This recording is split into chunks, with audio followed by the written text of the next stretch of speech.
know how some carriers give you so little for your older busted phone you just end up living with it? I don't think so. Verizon lets you trade in your broken phone for a shiny new one. You break it, we upgrade it. You dunk it, doggy bone it. Slam it, wham it, strawberry jam it. We upgrade it. Get a 5G phone on us with select plans. Every customer, current, new, or business. Because everyone deserves better. And with plans starting at just $35, better costs less than you think. Today is Monday, November 29, 2021. Coming up on Roland Martin Unfiltered, streaming live on the Black Star Network. The state of Alabama, they are fining the city of Montgomery $25,000 for renaming a street after civil rights icon Fred Gray. Why? Because the law says you can't change any Confederate monuments. We'll talk with the mayor of Montgomery, Steven Reed, about this very issue. Two trials we have our eye on. Chicago judge begins questioning prospective jurors for former Empire actor Jussie Smollett's trial today in Chicago. And in Brooklyn Center, Minnesota, they're preparing for tomorrow's start the manslaughter trial of a former Minnesota police officer who fatally shot a black man while yelling Taser during a traffic stop for arrest earlier this year. A black man in New York who spent 39 years in jail for rape he did not commit is now a free man after discovering serious flaws with his prosecution. A star high school baseball player in the state transfers schools after a school assistant athletic director said the student got his speed not from running track but from running from the police. And some sad news to report. Designer Virgil Abloh, Florida lawmaker Carrie Meek, the man who broke the color barrier in golf at the Masters, Lee Elder, all passed away this weekend. Folks, it's time to bring the funk on Roland Martin Unfiltered on the Black Star Network. Let's go. He's got it. Whatever the biz, he's on it. Whatever it is, he's got the scoop, the fact, the find. And when it breaks, he's right on time and it's rolling. Best believe he's knowing. Putting it down from sports to news to politics. With entertainment just for kicks, he's rolling. It's on Go, Roll, Roll, y'all.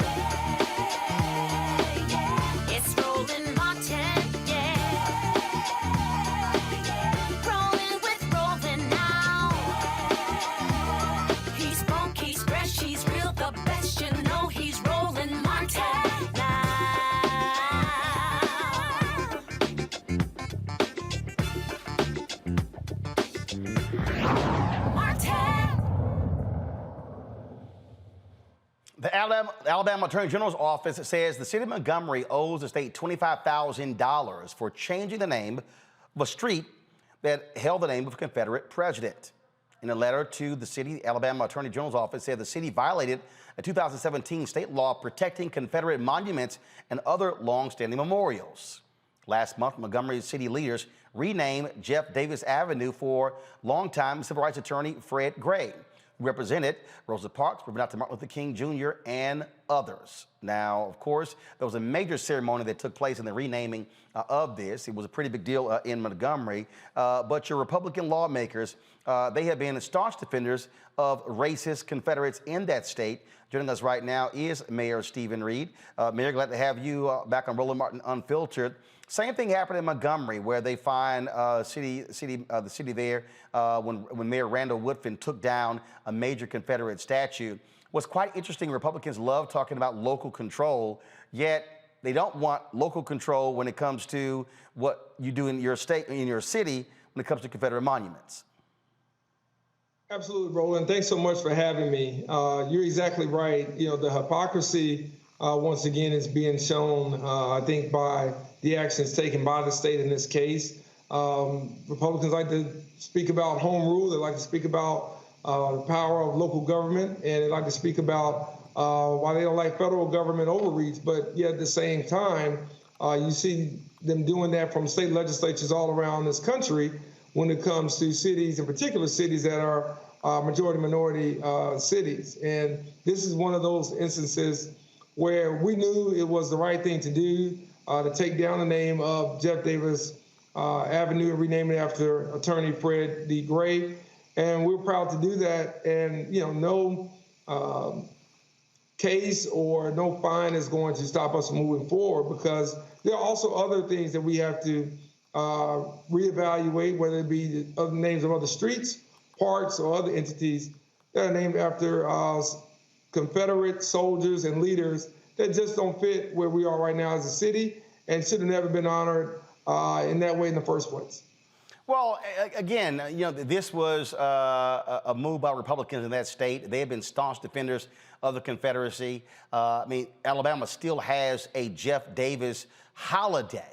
And so what's interesting is that they want to tell these majority black cities what they can and cannot do.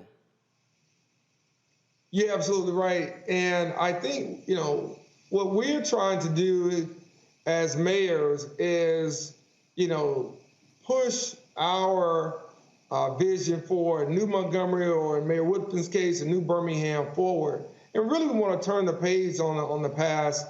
And this is part of it. Look, I'm the first one to say that symbols, you know, matter, but systems matter more. And so this is part of what I've been trying to do in the 2 years that I've been elected as mayor here in this city. We worked on the systems. We continue to work to improve those and dismantle those that have been oppressive to many residents in this community. But we also know that we've got to change the perception of those that are living in this community, those that visit this community. And when you're in a place that the Equal Justice Initiative calls home, and you have the Memorial for Peace and Justice and the Legacy Museum, it's incumbent upon us as city leaders to make sure that we're forward-facing in terms of how we want the city of Montgomery to be viewed and how we want to project ourselves both internally to our residents as well as externally to investors, tourists, and other community partners, that we are really moving forward and we are really building toward a better future. Well, and the point there is a critical one, because, again, these Republicans in your state, they want to stay in the past where you're talking about moving it forward.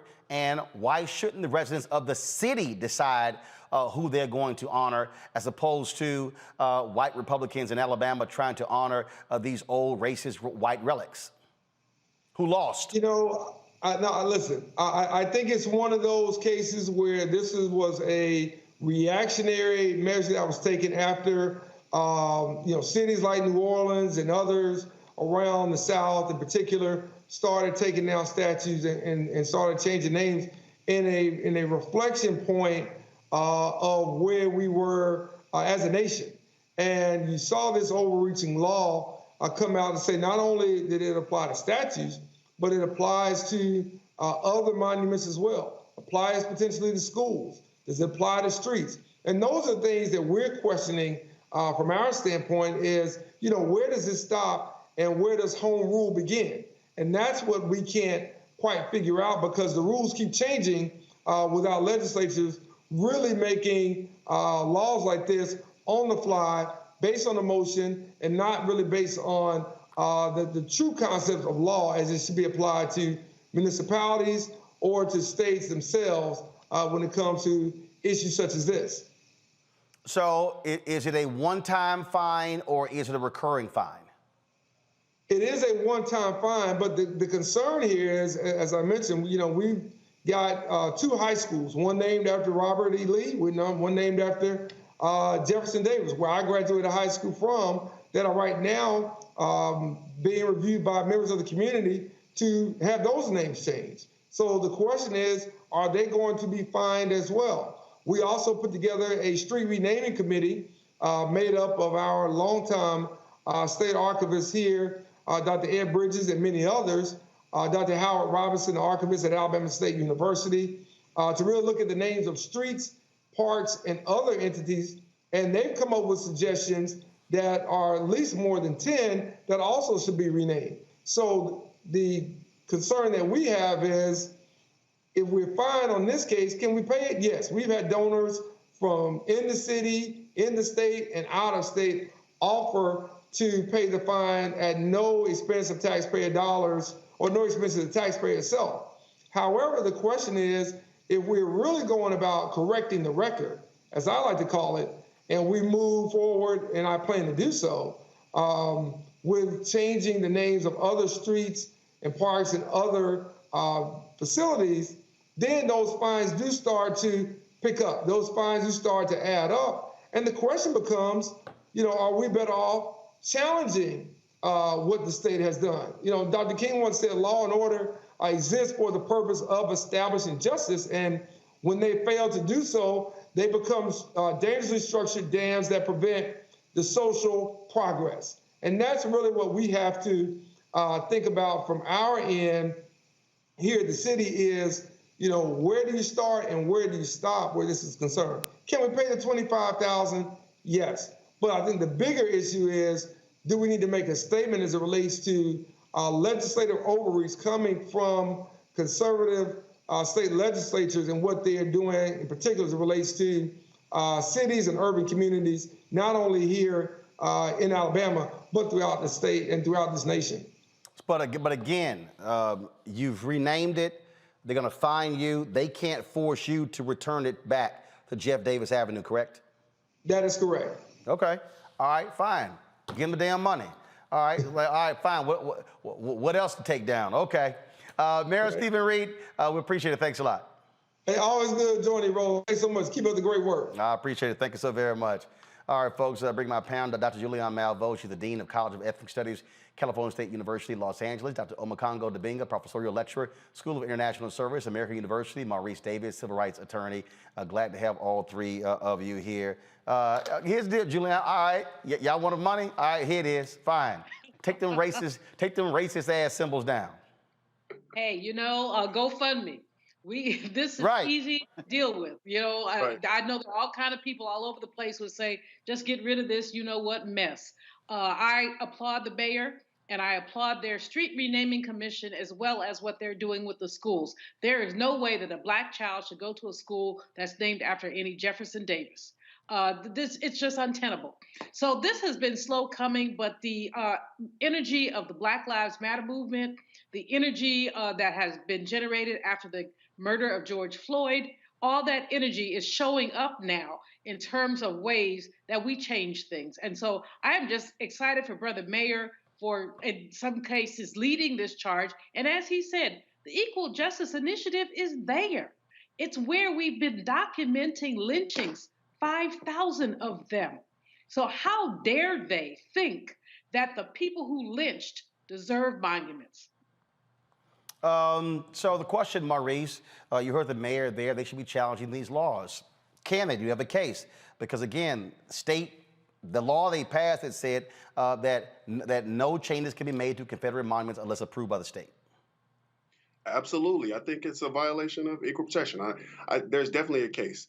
They need to take it to the courts, challenge it under federal law, and get those laws overturned. For now, we'll raise the money, we'll pay, and if they want to fine, they want to issue a fine for renaming those schools, renaming those streets, then we'll pay the fines until the law is overturned. That's the way we'll have to handle it. It's exciting to see everyone. It's exciting to see all the young people getting involved, all of the activism, and the response over the past 2 years to all the injustice that we've incurred. And if they want to have these racist laws in place, we're going to challenge them, and they will be overturned once they get to the courts. I'll tell you, Omokongo, these Republican racists sure love their Confederate monuments. For the so-called party of Lincoln. Right, right. You know, I've never seen any other country in the world so intent on building monuments to losers and traitors. But this is what these guys are intent on doing. And we got to make sure that whenever the next MLK Day comes around, we shout every single one of them down who wants to throw out a Dr. King quote on their Twitter page or their Facebook page. And even when they're talking about all of this fake critical race theory debate, which is really an assault on critical thinking, they want to throw out Dr. King. Well, what about, you know, who said about content of character because they can never get the quotations right?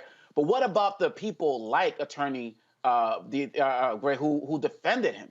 Right? Who are out there fighting for him. You got to honor him as much as you got to honor any of these other people out there, because what we saw in the civil rights movement, it was activists, artists, lawyers, everybody coming together, and we're seeing it again happen right now. And I was so happy to hear that people had volunteered to pay those fines, because they're trying to hit us from all of these different directions. But the fact of the matter is, when we come together like this, they can't stop it. Well, it's just so amazing. Again, as I said, here, the party of Lincoln, love and defending their Confederate signs. All right, folks, we got to go to break. We come back. We're going to talk about several different issues. First and foremost, 2 major trials beginning, one in Chicago, one in Minnesota. Also, a recap of the Bayou Classic this weekend. Southern University and Grambling State will show you some of the festivities there as well. In addition, a black man who served prison time for rape he did not commit. Now he's been fully exonerated. And a woman wrote a book. And it's a movie being done about her story. Now, one of the actors is dropping out of it as a result of that exoneration. We'll tell you all about that on Roland Martin Unfiltered right here on the Black Star Network.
Betty is saving big holiday shopping at Amazon. So now, she's free to become Bear Hug Betty. Settle in, kids. You'll be there a while. Ooh, where you?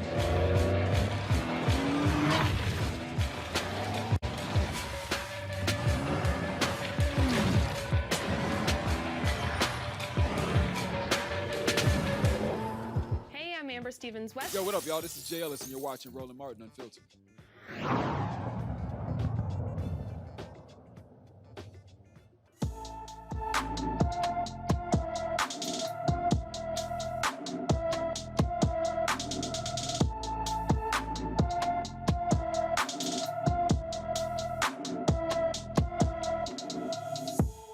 Kyasia Renee Hampton has been missing since October 2nd, 2021. The 16-year-old was last seen in Oakland, California. She stands approximately 5 foot 2 inches tall, weighs about 120 pounds, with black hair and brown eyes. Kaisha was last seen wearing a black hooded sweatshirt and blue jeans. If you have any information regarding Kaisha Renee Hampton, please call the Oakland Police Department at 510-238-3641, 510-238-3641. Today in Chicago, jury selection has started in the trial of actor Jussie Smollett. Smollett faces 6 counts of disorderly conduct for allegedly making false reports to police that he was the victim of a hate crime. In January of 2019, the Fox series Empire star told Chicago police he had been assaulted by men using racial and homophobic slurs, but the investigation alleges that the actor orchestrated the whole incident as a publicity stunt. Smollett has denied that and pleaded not guilty to all of the charges. Okay, now what's interesting about this is that the prosecutor's office of Kim Foxx, they decided not to pursue the charges, but the police upset, Mayor Rahm Emanuel, they all upset. They blasted her office for doing so, and then they chose to have a special prosecutor investigate, which led to these charges. So the question here, Omakongo, waste of money? It's amazing, how the city of Chicago is spending a lot of time, energy, and resources going after Jussie Smollett on this case. Oh, most definitely. Most definitely. This is revenge 101. And they can't stand the fact that, they felt like they were, played on different levels. But look, at the end of the day, there are so many other things that need to be worried about in that city right now. And so what are they really trying to do right here, right? Because I feel like what they're trying to do is they're trying to make an example out of him. They're trying to crush him for everything that he has. I appreciate the fact that, that the family is standing strong with him. Because look, whether he lied or not and so on and so forth, really at the end of the day, there's so much going on in that city right now, but they are working hard to make an example out of him. And it's really just unnecessary right now. Maurice, is this a case that should be going to trial? Well, we have a few non-serious minor misdemeanors that Mr. Smollett is charged with. Understand the city wants their revenge. They expended a lot of resources investigating what they consider to be his false claims, but it's not as serious as they're making out to be. It seems like Kim Foxx, she offered him a version of a diversion program that she has where he would pay a fine, agree to forfeit the $10,000 that he had posted, and the charge will be dismissed. That's something that I get my clients in all the time. We do that here in Detroit. Prosecutors they'll offer a diversion program where the case is dismissed at the end. There's no probation. There's nothing. Essentially, stay out of trouble for a certain period of time, and the case goes away. Doesn't seem like the officials like that. So they want to come after Mr. Smollett, and it's not that serious. The city of Chicago has a lot more serious things that they should be worried about other than prosecuting and taking this case to jury. What do you make of this trial, Julian? First of all, I think that the Omakongo had it exactly right when he said revenge 101. Rahm Emanuel, who cannot stand black people, who's been clear that he cannot stand black people, went on a vent about this. Kim Foxx, as the brother said earlier, she did what was reasonable to do. Diversion, fine. This is in the weeds. It's not a big thing. But it's going to be a big thing because they're going through all the expense of a jury trial. They're impaneling jurors. They're taking up people's time and blah. And furthermore, although I remember, Roland, when this first happened and we were on the program and, I think you had one of the little conservatives running around saying this was all a farce. And, of course, the others of us said this could have happened.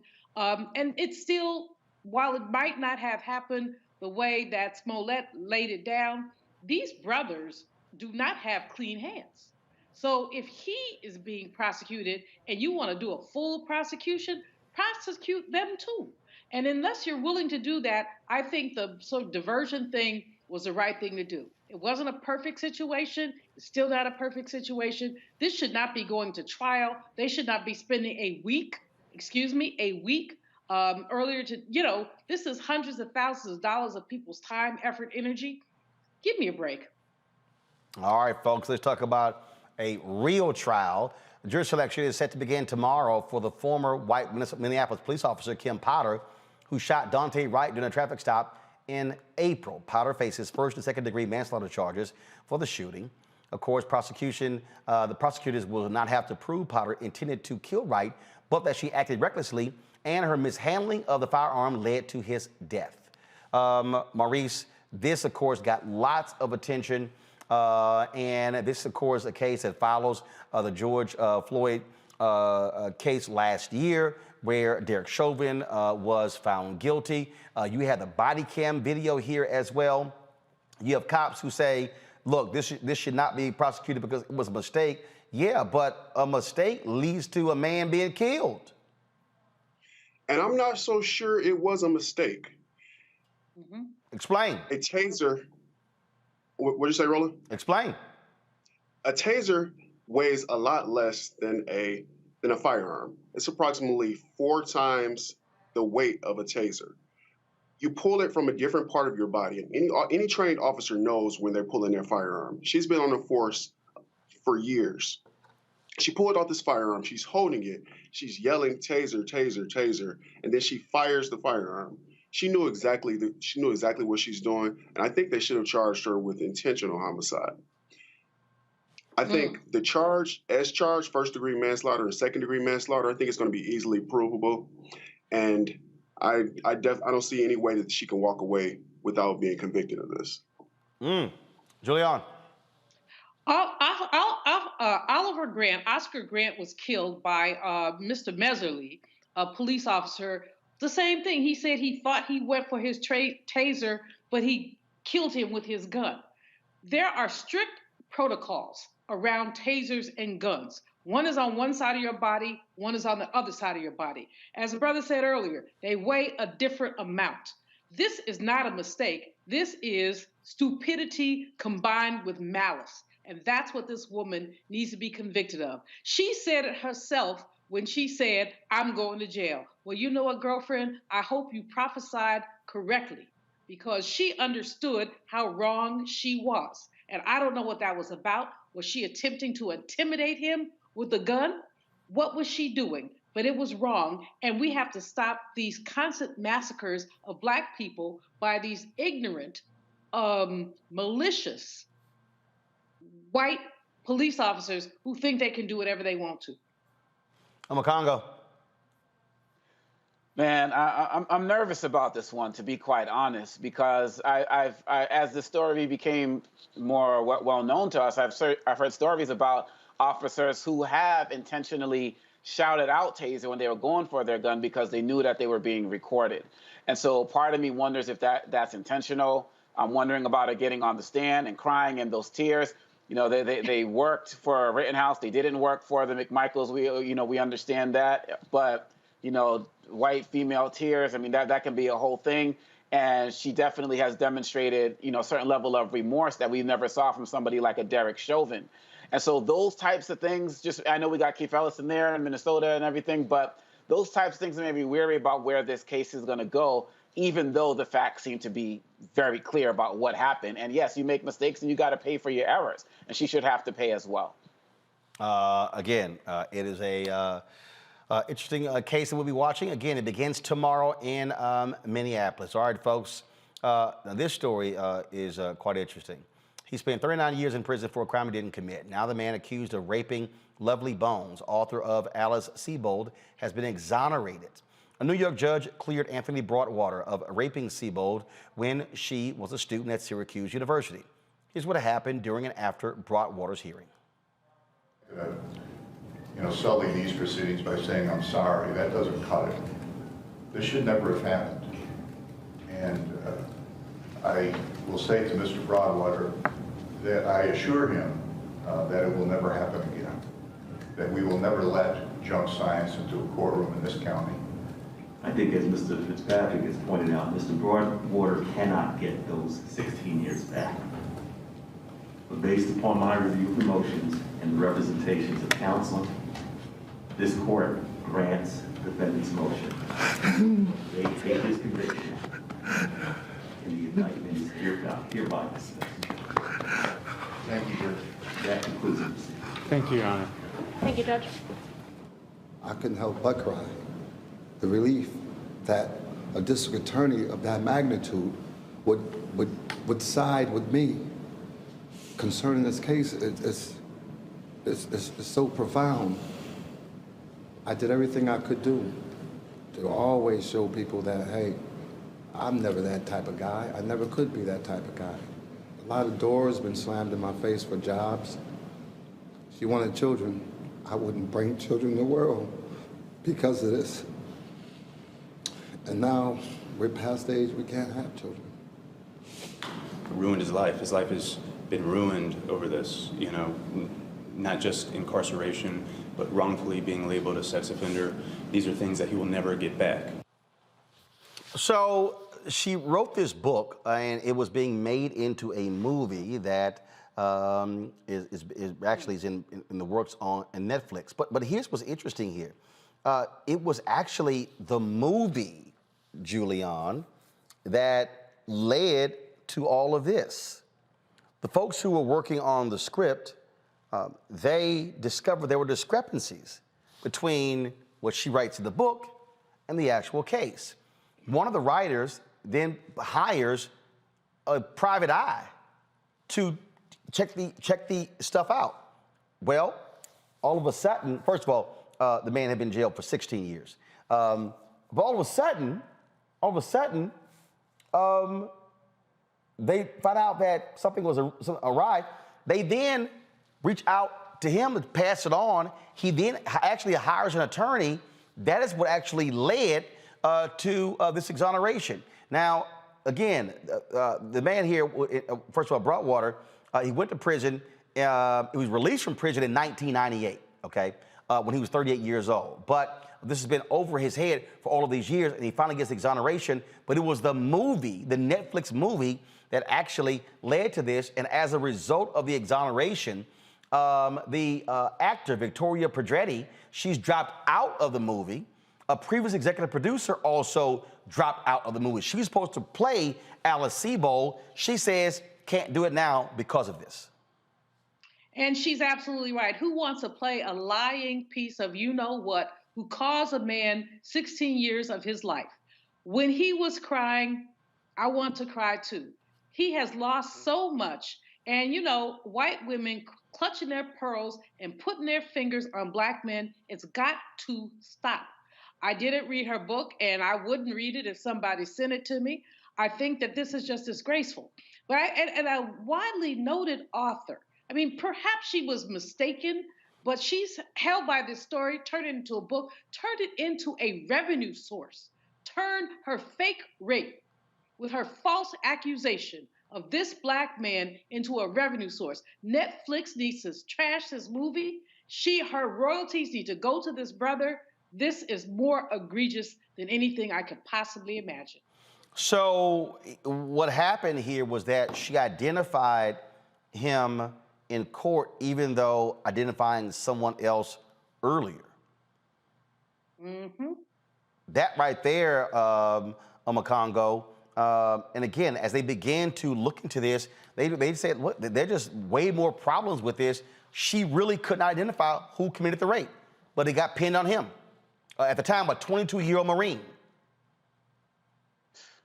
Man, just like Dr. Malvo said, I wanted to cry too watching that. And we could, I'm just thinking about the failures of the court system, that it would take somebody working on a movie to see some discrepancies that this court couldn't find. And why couldn't they find it? Because this was another throwaway brother who nobody cared about, despite his military experience. People always want to go down when they get these particular suspects, oh, they got a record, oh, they served time, or they dropped out of school, whatever. This man was in the military, you know, a veteran, 16 years of his life, and having to live that life. I know people who've had to go through the whole thing about coming out of prison for crimes they committed. I don't know anybody who's been on the sex offender registry, but to be on that in addition to already being an ex-convict, it is ridiculous. And somebody needs to come off some serious paper, because this brother has lost the opportunity. I'm thinking about my own kids right now. He's lost the opportunity to do that, right? He's lost the opportunity to raise a family,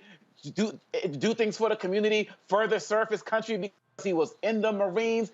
And yes, Netflix needs to scrap this, but again, it shows how our judicial system just threw another brother away. And I'm hoping that he's going to get some form of justice for this, because there's so much of his life he just can't get back. What is interesting here is that the producer, Timothy Mucciante, this is what he said. The script was very good, but it didn't track the book as closely as I would have preferred, and that just made me wonder, why is that? Why do we have to gloss over these facets of the book? I was actually fired from the film because I was not cooperating with everyone. Some of the reports indicate that I left the film based on this, but they fired me as executive producer, and frankly, I was a bit relieved. There was so much angst about these issues. Now, the actor who was supposed to play Broadwater called and made it clear, as you see right here, he did not want the part anymore. And so you got that as well. So you have all these examples here where people had issues with this movie. Again, and it was Mucciante who hired a PI to look into this, and that is what got the ball rolling to free this man from prison. That, to me, is absolutely surprising. It is shocking, and it's just stunning again, Maurice, that whenever these cases come up, 9.9 out of 10 times, it's a brother who's the one who's having to serve time in prison for something he didn't commit. Exactly. It's sad how easily our system convicts Black men. We have a white woman cries, says something happened to me, and we're automatically considered guilty. But the important thing that the country has been doing is we've been getting progressive prosecutors elected from all over the country. They're starting to review some of these old cases. They're trying to correct some of the mistakes. And it's so unfortunate that so many individuals have lost years of their lives as a result of wrongful convictions, such as in this situation. We had recently Kevin Strickland, who was recently released after serving years after being accused of murder. We have Malcolm X murderers. Their convictions were recently overturned by progressive prosecutors. That's what we need. I'd like to see the shift that this country is making in correcting some of these wrongs and these injustices that our people have been ensuing for years. Well, actually, I got an idea. How about if Netflix does a movie on him? There you go. Yeah, there you go. Just saying. As Amakongo has said earlier, we don't know what happens to these brothers when they are falsely accused, when they are then released, when, like Mr. Strickland, as Maurice has mentioned, you get out, you don't have any money. Mr. Strickland, 60-some years old, he's not going to get Social Security because he hasn't paid into it. The state of Missouri has denied him any recompense because there's no DNA evidence. Well, there will be no DNA evidence because he wasn't there. How could there be DNA when he wasn't there? If the state of Missouri paid him the $36,000 per year that they say they pay people, he get $1.5 million. Well, thank you, GoFundMe, for the people who raised the money, but that ain't the bottom line. The bottom line is they keep crushing Black men, and we need to know how people survive. That's a Netflix movie. All right, folks. Hold tight 1 second. When we come back, we'll tell you about an athlete in New York State who left his high school when a white official told him, oh, you got your speed by running away from the cops. Wow.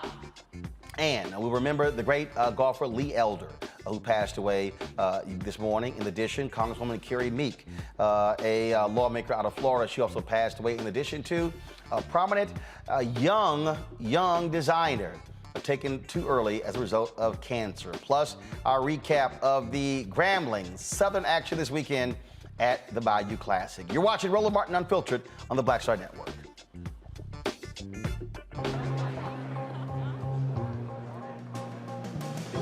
Are the stars out tonight?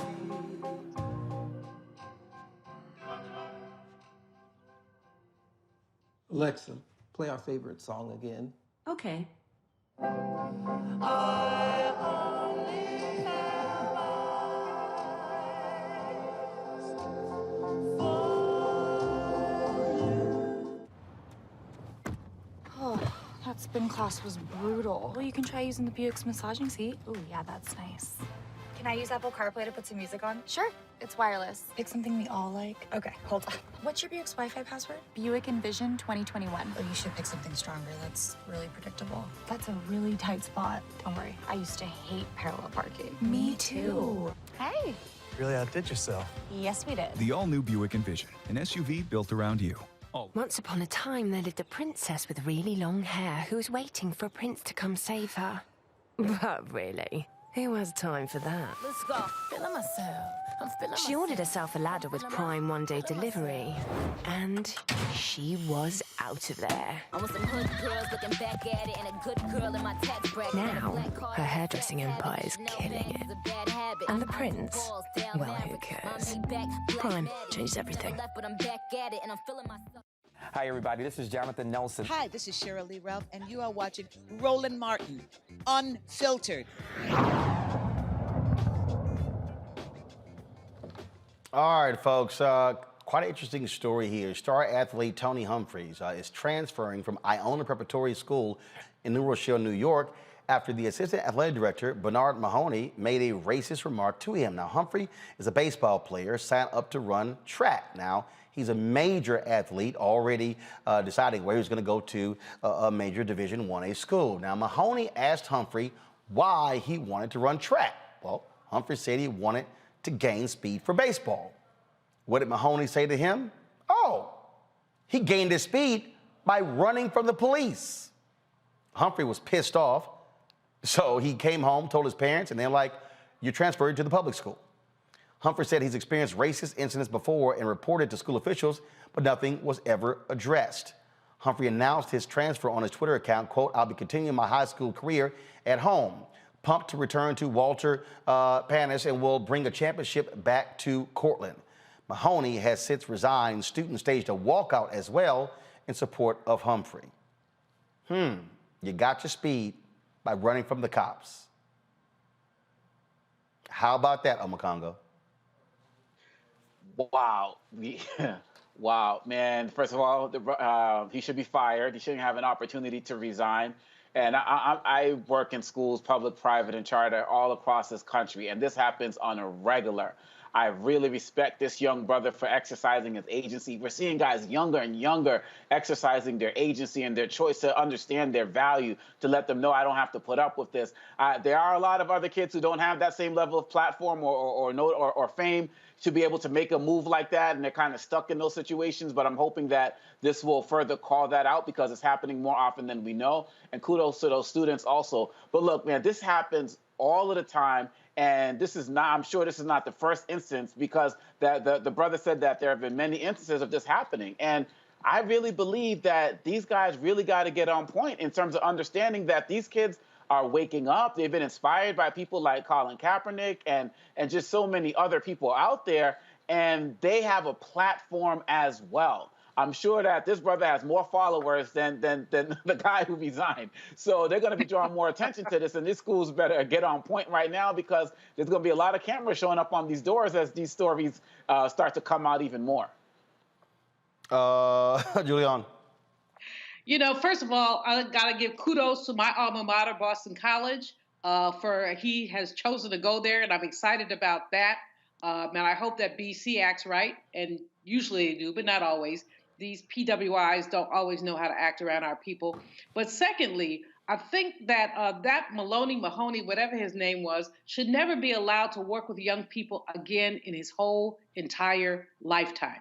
I mean, this is not the first time he's made these kind of comments. Clearly, he's done it before, and clearly he's gotten away with it. This young brother has actually said there have been comments before. He reported them. He took it to the top. They didn't do anything. So his parents probably said, look, enough is enough. Our child does not need to be denigrated by an idiot who doesn't have enough sense to applaud his commitment to his athletic career. So, again, as Omakongo says, our young people are saying over and over again, we ain't putting up with this. Before folks put up with it, we swallowed it. We said, okay, well, it just was that one time. No, this is systemic. It is a systemic way of treating young Black men and women, especially when they're athletes, but also when they're scholars. It has to stop. You know, this is the thing here, Maurice, is like the brothers just trying to play baseball, but look, it is. Look, you got these old white folks, and that's how they think. And so imagine what they say about other athletes. Exactly. It's completely outrageous. And as Omakongo stated, it happens all the time to African Americans in different situations. As a criminal defense and civil rights lawyer, I talk to an individual who may be charged with their first offense every day. I hear the comments that are made from police officers and people in the community about a person who has a lack of criminal history. They may make a traffic stop, pull this person over, run their background and say, oh, wow, you're 25 years old and have no criminal record, or you're 40 years old, you have no felonies. Historically, African Americans were portrayed as criminals, and this faculty member was completely out of line, perpetuating that stereotype. Yeah, all black people have some contact with the law, have some type of criminal history. He was racist. He was completely out of line. His comment was uncalled for, and I'm glad he's no longer employed. All right, folks, it's a nearby state, New Jersey, where Rutgers University has inaugurated its first black president, Jonathan Holloway, earlier this month. He is the 21st president in the school's 250-year history. He's been in office for 18 months, but his inauguration was postponed due to the pandemic. Before Rutgers, he held leadership positions at some of the nation's most prestigious universities like Northwestern University and Yale. And so we certainly congratulate him on his inauguration. All right, folks, we come back. We're going to talk Bayou Classic, our wrap, if you will. Also, we'll talk to Rodney Brooks about fixing the racial wealth gap in America, and we'll pay tribute to some of our elders, now ancestors, including golfer Lee Elder, Congresswoman Carrie Meek, as well as one of the world's top fashion designers, Virgil Abloh. That is all next on Roland Martin Unfiltered on the Black Star Network. Don't forget to download our app. Our goal is to get 50,000 downloads by the end of December. So please download it on your Apple Android phone, Apple TV, Android TV, Roku, Samsung TV, Xbox, Amazon Fire Stick as well. And also, if you want to support Roland Martin Unfiltered, please do so by joining our Brina Funk Fan Club, where every dollar you give goes to support what we do every single day. And so Cash App, $RM Unfiltered. PayPal is R Martin Unfiltered. Venmo is RM Unfiltered. Zelle is Roland at RolandSMartin.com. Roland at RolandMartinUnfiltered.com. Folks, I'll be back in a moment.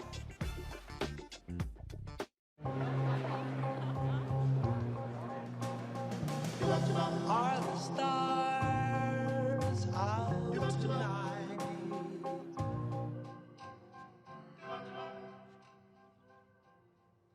Alexa, play our favorite song again. Okay. I only have eyes for you.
Maureen is saving big holiday shopping at Amazon. So now she's free to become Maureen the Merrier.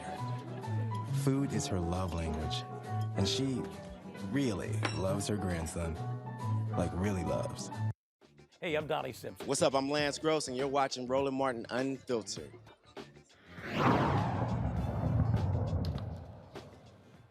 In the United States, there were more than 400,000 children in foster care waiting to be adopted. Of those children, 23% were black, 44% white, and 22% Hispanic.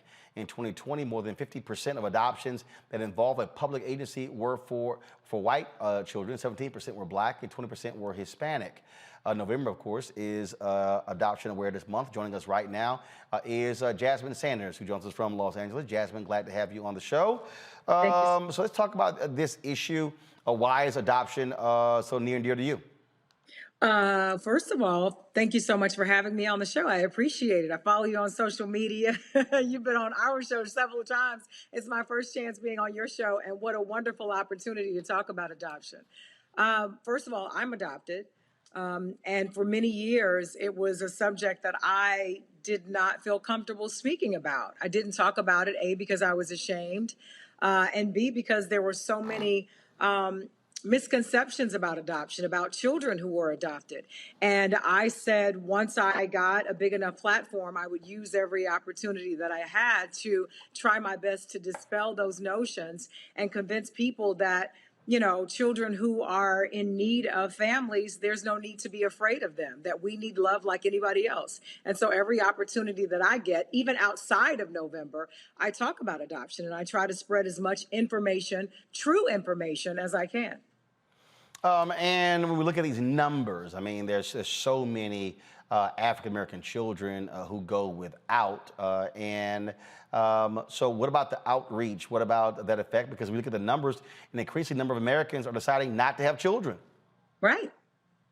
And the other thing is, there are so many people who are deciding not to have children. There are a lot of women who wait. You know, it's no secret that, you know, as a woman, it's very difficult in this country, especially as a Black woman.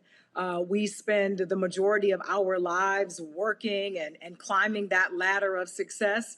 And by the time you look up, you're in your 40s, you know, sometimes your late 40s, maybe even 50s before you take a breath, which is required, right? Because you have to give it all of your time. That is your baby. And by the time you look up and you're ready to have kids, it's either too late, too difficult, or financially, you know, maybe you're not in a position to do so. And for whatever reason, a lot of people don't think about adoption because either the stereotype that's out there, or it's just kind of like the last resort. But then the thing that really upsets me the most is we become highly critical when we see other people outside of our race adopting these Black children. And I have a problem with that. It's one thing that, you know, we say it takes a village to raise a kid, but you can't get mad when other villages are raising our children if we don't want to.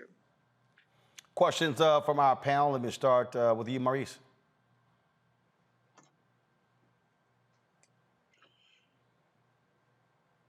Maurice? Oh, yes. Sorry, Roland. Question for Jasmine?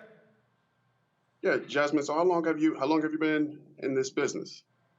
I've been in, you mean in radio? Yes. Probably 30 plus years. Okay. And how did you first get involved with adoption?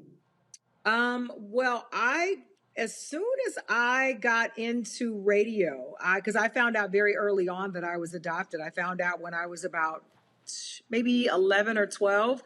My parents did not, I call them my forever family. They did not tell me I was adopted. I found out I was adopted. And as soon as I got into a position, as soon as I graduated college, I got a job in radio. And I immediately started working with the local foster care agency there in Nashville.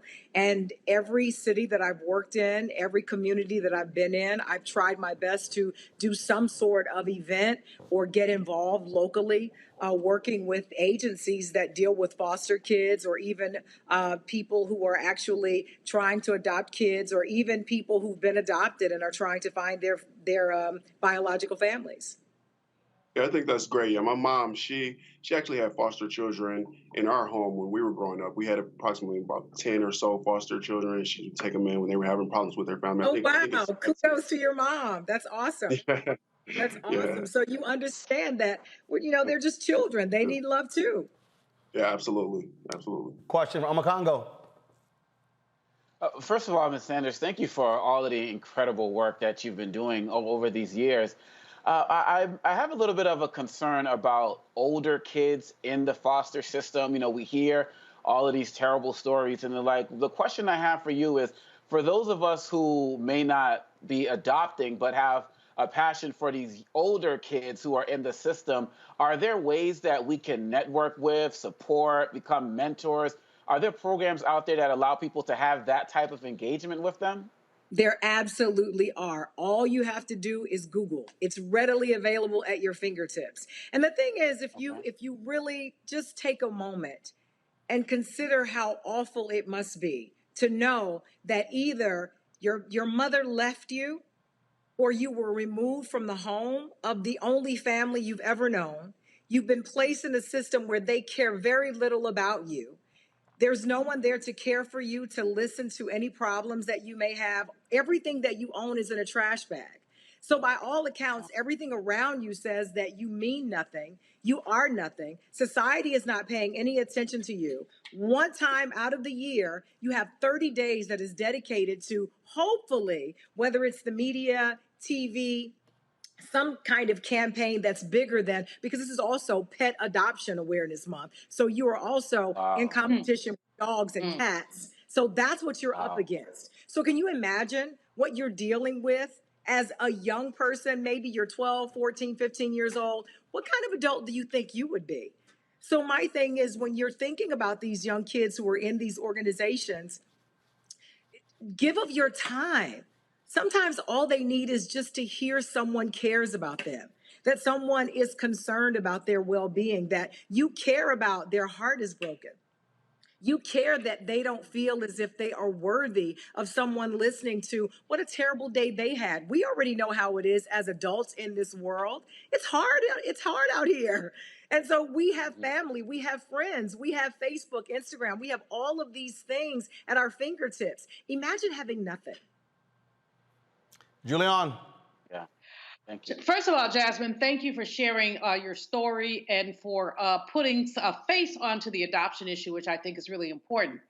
But secondly, I want to raise a question. You talked about transracial adoption. You didn't call it that. You said we get mad when other people adopt our kids. But my experience in the foster care system has been that there's enormous racism. That first of all, some children are taken from their homes when they don't need to be.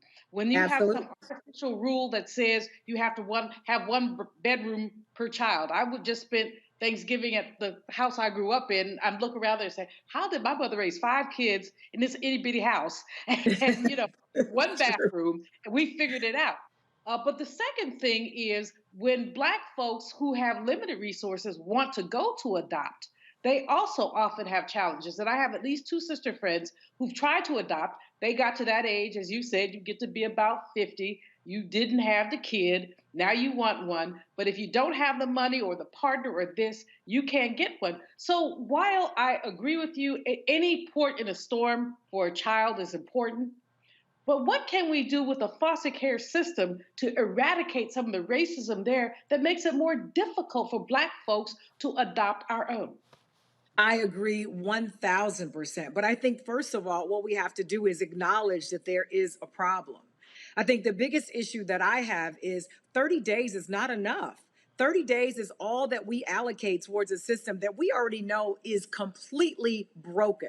Not only the system itself, but the infrastructure in itself that doesn't really even support the system that's there. When you consider the archaic way that it is set up, and you're absolutely right. When you go to adopt, all you want to do is give the kid love. And they make it almost impossible, insurmountable, the types of hoops you have to jump through.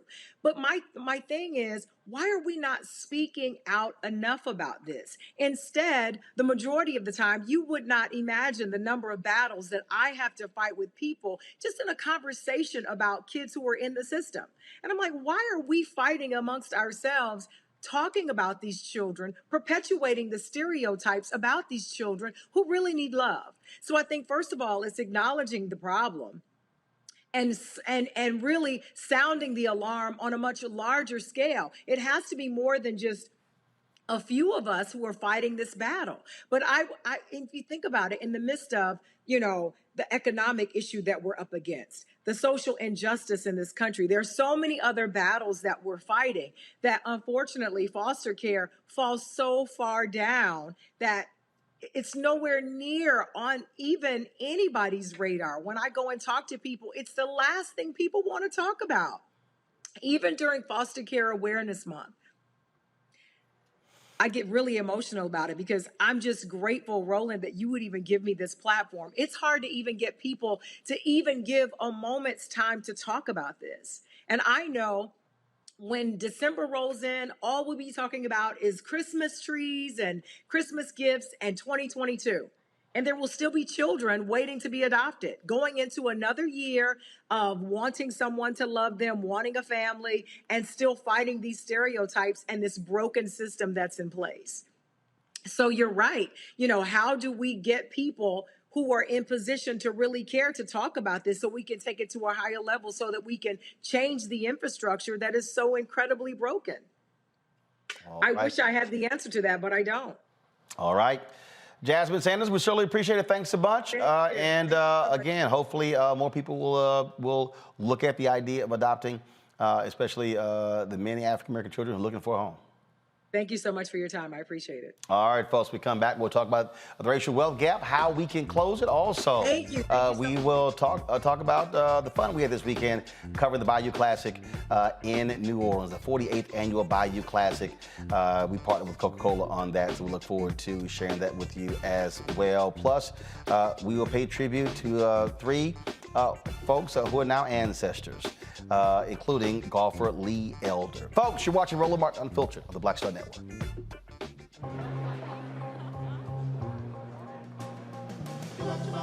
the stars out tonight?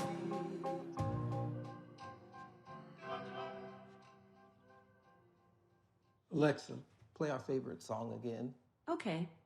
I only have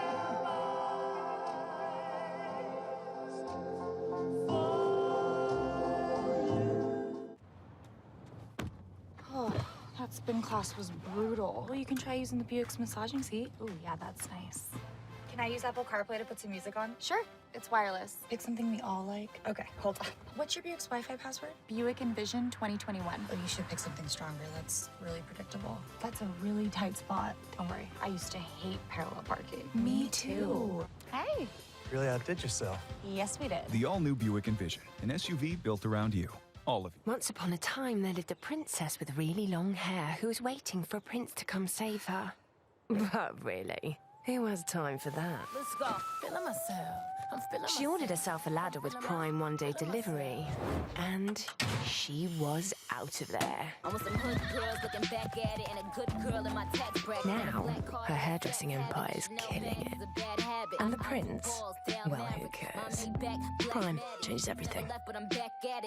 Hi, I'm Vivian Green. Hey everybody, this is your man Fred Hammond, and you're watching Roland Martin, my man, Unfiltered.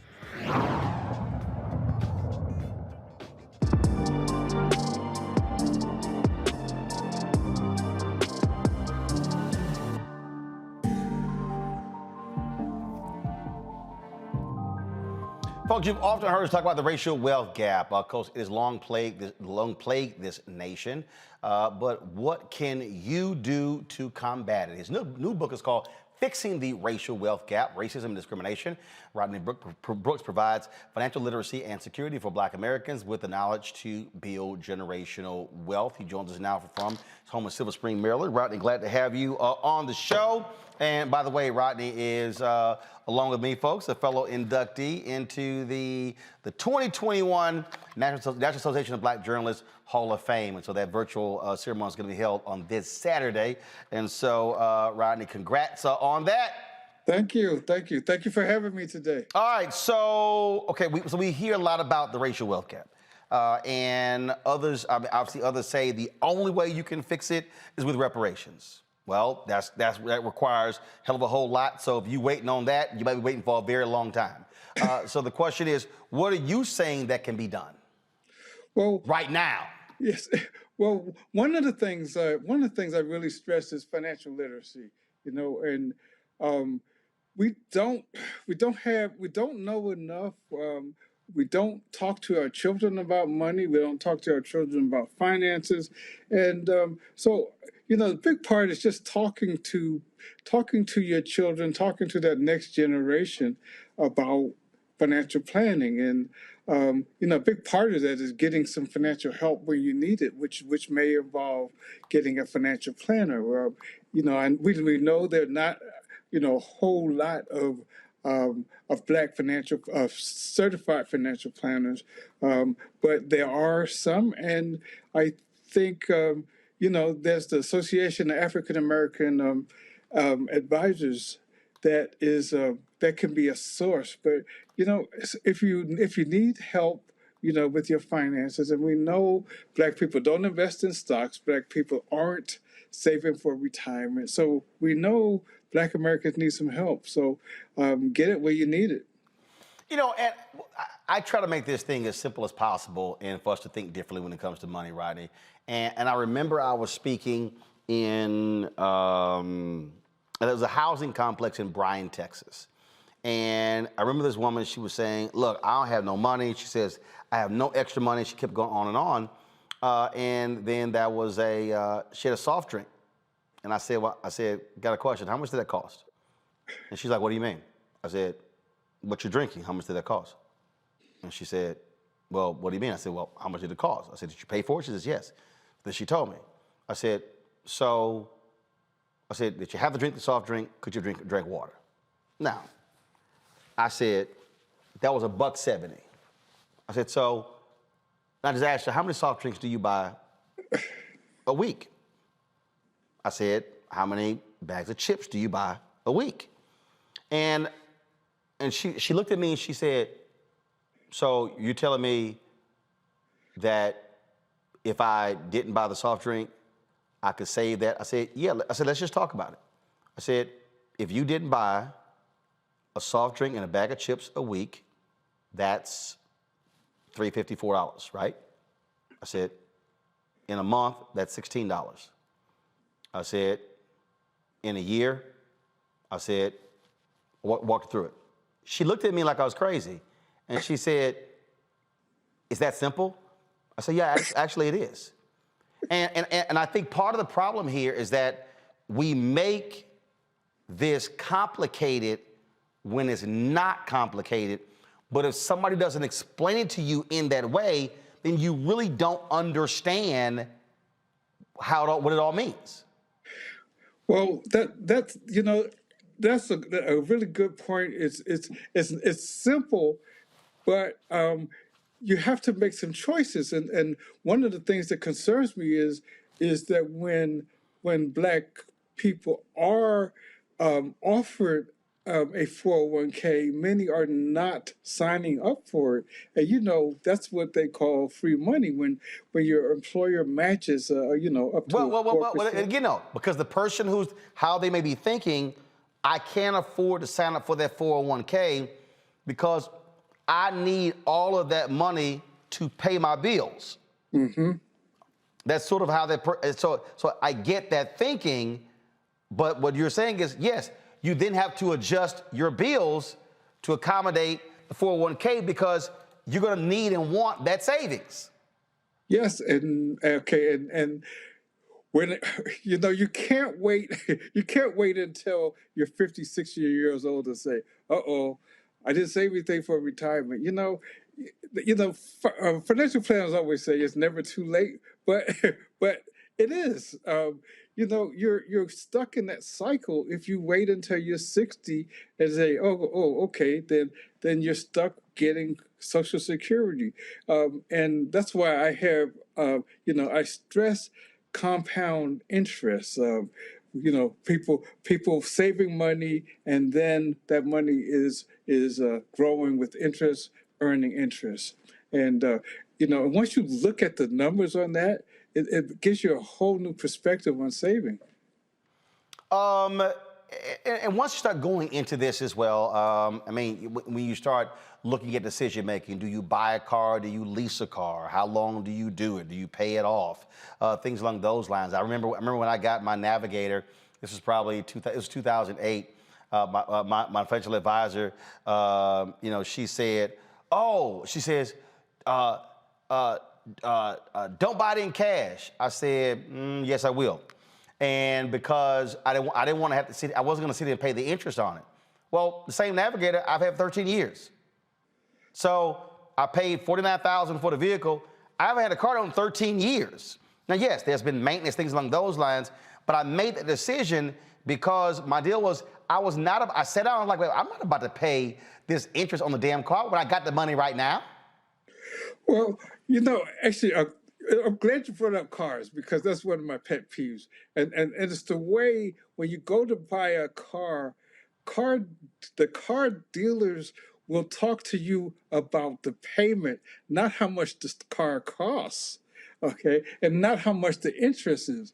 And I've had experiences where I said, I don't care what the payment is. I want to know what the interest is and what the price is. And the car salesman said, why? It's like, but it's to their advantage because people going in there looking for a low payment and they take advantage of that. And in one point in the book, I look at what it costs, to buy a car paying 2% interest versus 11 or 12% interest, and that amount is enormous, Roland. It's really scary when you look at those kind of numbers. Yeah, because you factor in the credit report, and then your interest rate is based upon that particular credit report. You know what? And I do really love you're stuck on stupid people out here. I got somebody who's in our chat talking about, oh, that comment was dumb. You said you can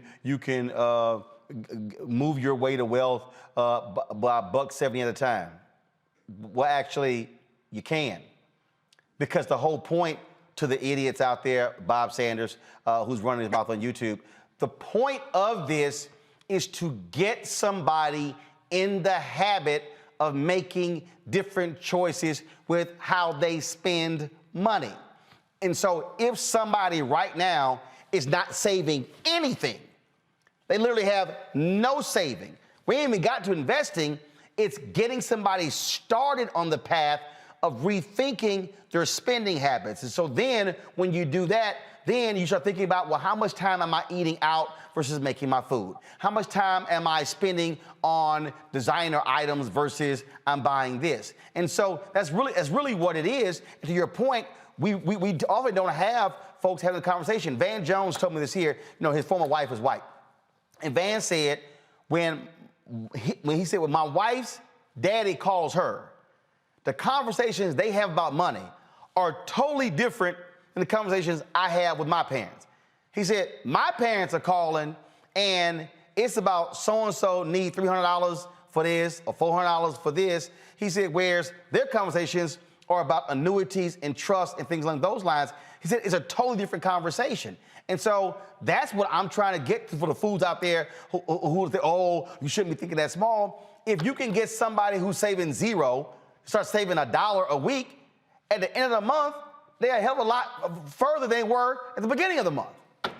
And as it grows, they'll be more confident. But just as importantly, they are teaching their children to save as well. And so you're having an impact because, we talk about generational wealth. And Black people don't talk about money. It's almost like it's a taboo subject. And it's so important because, just the conversation you just had about what the difference is between the white family and the Black family. We need to talk about money. We need to tell our children. We need to stop being scared to tell our children how much money we earn, and we need to learn about financial literacy so we can teach. So we should learn alongside our kids about saving and investing. Now you were the deputy managing editor of the USA Today Money section. How did you learn? Did you have a family teaching that, or did you acquire that knowledge as an adult? I acquired that knowledge as an adult, and I tried to pass it on to my children. And I can't blame my parents. They did, it's not something that they knew, but it's something that I knew, so I knew I had to pass it on to my children. So I started by gifting them stock, Roland, and first thing they did was sell it, but at least they knew about stock. And I still I still talk, talk to each one of them about 401ks. So we have those financial conversations. I have 3 children, and I talk to all of them about the first thing they do when they get a new job is I say, "Did you sign up for the 401k?" And that's the kind of conversations we as Black families need to have. Absolutely. I'm going to go to my panelist, Julianne Malveaux, who's an economist. She's been shaking her head frequently. Julianne, go right ahead. Your question or comment for Rodney Brooks. Well, first of all, Rodney, thank you for the book. I think it's really important, and congratulations. Thank I think you made so many points that were, I was shaking my head. At some point, I was laughing because the lack of knowledge in our community is massive. But it's not, we can't blame anybody from the past. We have to look at it from a contemporary standpoint in terms, like you said, why don't you take the 401k? If someone's going to match you, it's serious free money. If you put 1%, 2%, 5%, it's really free money. And there's so many other things to say. But I want to talk to you about another issue because Roland opened the conversation by saying, don't wait for reparations. Now, I am a member of NARC, the National African American Reparations Commission, and those who know me know I'm very passionate about the issue of reparations. I ain't waiting for them, but I'm going to fight for them. So no, I'm talking about the people who are waiting. Ain't nobody waiting. Yes, they don't. Yes, they are. Yes, they are. Julianne, yes, they are. There are people who right now are not even thinking about saving or investing because they're waiting on reparations. And what I'm saying is, if you're going to do it, do both. But stop waiting. Just like there are a lot of Black people who grew up, man, I can't wait till my ship come in. Do you even live near water? Your ship ain't coming. I know, I'm sick. You know what I'm talking about. It's a whole bunch. You know all the phrases. There are a lot of people in our community who are waiting on other things to happen. Man, if I hit that lottery, you're not. So stop spending $100 a month on them lottery tickets. The issue is both and. We both have to struggle for economic justice and we have to be financially responsible. And that's the kind of conversation we need to have about both and. Rodney, take a minute to talk a bit more about the credit score, because I think a lot of people don't understand when you don't pay your bills, those chickens will come home to roost, to use a metaphor, Roland. But if you don't, what's the difference between having a 750 and a 650 credit score? Well, a lot of people don't understand what goes into a credit score, and so the difference between getting that 2% interest, when you buy a car and 8 or 10% is the difference between that 720 and that 600 credit score. And in my book I have the chart, but it has it includes history, but 35% is your payment history, 30% is based on your outstanding debt, and 15% is the length of your credit history. And then if you get new credit cards, if you even apply for new credit cards, that does count. My wife and I were looking at getting rid of a couple of credit cards, and we didn't do it. We just stopped using them because even getting rid of credit cards can lower your credit score. It's just there's just so many things that people don't understand about credit scores.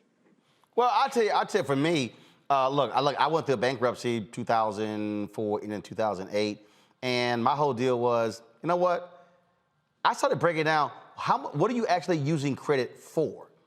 I mean, seriously. I mean, it really came down to just two things, a car or a house. That's really what it came down to. And so for me, then when I realized, they were like, well, Roland, you keep paying stuff off, hurts your credit score. I was like, you know what? Well, damn the credit score. I said, I'm just going to focus on being debt free. And so damn the credit score. Because look, if it just got to the point where it's a game. I did a whole 1 hour show when I was on TV One on credit. And it is a game that is being played that we're getting screwed with. And it's the people who are getting furniture on credit, who are living that. That's who they're targeting when it comes to the credit deal. And I just got to the point, Rodney, where I was like, you know what? Damn it, y'all, give me whatever number you want to, but I ain't trying to buy another house or another car. If I do, I'm gonna pay it in cash because I'm trying to live a debt-free existence, and I didn't want to get trapped in that whole world of, well, this car, don't pay it all off. I'm like, damn that. Look, I ain't trying to pay it off. I ain't trying to even look at it. Well, you know, one thing I think a lot of people don't realize is that part of your credit score depends on how much of your available credit you're using. So when you max out your credit card, you're basically damaging your credit score. Well, I got you on that one. All right, I'm gonna Congo. Your question for Rodney. First of all, thank you. Thank you for what you're sharing with us tonight, and congrats to you both on the induction into the NABJ Hall of Fame. I think that's awesome. Thank you. Yes. My question is for I live in Southeast DC, and for those who watching and don't know, it's one of the underserved communities here in Washington DC, like many across the country. With many of us who live in these communities doing, working and really just concentrating on maybe working full time and not being around our kids so much because we're so caught up in just the daily grind, do you think it's time that we start getting these financial literacy programs in our schools so that the kids can start young during the day learning about that? And quite honestly, I've seen situations where they've learned stuff that they've brought home to their parents to teach them. Oh, yes, I think that's critical. So, more and more states are actually mandating financial literacy in high school. But, one good example is the Ariel Academy in Chicago, and I know Roland knows about it, where they start teaching kids in kindergarten, and by the third grade, they're basically turning over stock portfolios for them to manage. And the good thing about that program at the Ariel Academy, started by John Rogers, is that the parents get involved, and while the kids are learning and they end up earning money on stock portfolios, that their parents are learning also. And I think that's a really key part of this is helping their parents learn as the children learned, and that encourages them even to learn even more about financial literacy. I think it should be mandatory in every public school. Maurice? Well, first off, I want to thank you for addressing this topic, and congratulations on your book. I think it's very important for our community to educate ourselves about financial literacy. I wanted to address Black-owned businesses. How do you think we go about getting funding and visibility of our Black-owned businesses, and in turn get each other to consistently support our Black-owned businesses that are within our communities? I did do a chapter on Black-owned businesses and why they fail at such a high rate. And one person put it, one of the experts I talked to put it in the way I really hadn't thought about it is we go for low-hanging fruit. So when it comes to businesses, instead of going for something that's different from everybody else out there, we're going for what everybody else is doing. We're also undercapitalized, and most of the time we don't have a business plan. All of those things lead to a really high failure rate. And I've talked to Roland before about businesses and the importance of growing beyond the one-person business. But I think think about not just thinking about it, but writing a written business plan is imperative. And looking at your market and looking at who you're going to be selling to, and we don't do that enough. And I think that's why we fail. All right, folks. The book is called "Fixing the Racial Wealth Gap: Racism and Discrimination Put Us Here, but This Is How We Can Save Future Generations." Rodney A. Brooks. Folks, get a copy of it, and please employ what he lays out in it. Rodney, we appreciate it. Thanks a lot. Okay, thank you. All right, folks, got to go to a break. We come back. Again, we lost some major figures this weekend. We'll share those with you when we come back. Plus, we'll do our recap of the Bayou Classic this weekend right here on Roland Martin Unfiltered on the Black Star Network.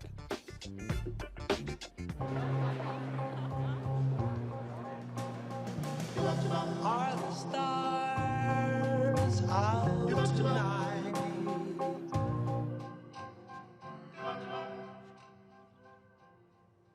Alexa, play our favorite song again. Okay. I only have eyes for you.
Maureen is saving big holiday shopping at Amazon. So now she's free to become Maureen the Merrier.